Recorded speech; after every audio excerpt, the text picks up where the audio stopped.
Ayan. Perfect, perfect. Nagmamaganda. Tapos, mamaya niyan, aalis na naman. Pag umalis ng bahay, ang linis-linis, ang sexy-sexy, tapos sumobra pa yung makeup. Yung labi, ang pula-pula. Tapos, yung kilay mo, ang kapal-kapal. Isama na nga natin yung mukha mong sobrang kapal. Ano no? Uuwi ka lang ng bahay, tapos kakain, mamaya naman, aalis na naman, tapos bukas na umuwi ng madaling araw na. Ano, aalis ka na naman. Tapos, baka gusto mong doon ka na lang tumira sa, friend mo, ha? Gusto mo doon?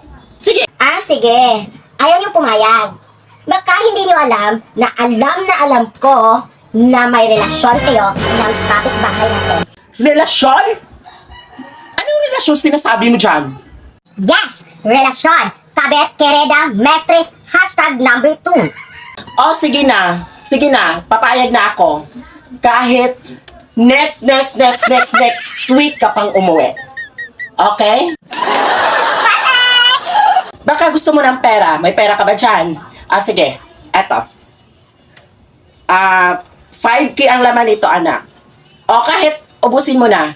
And may ATM din dyan. Mag-withdraw ka na lang. 1987 yung passkey. Okay? Eto. Thank you, Nay! May isa ka na naman ako!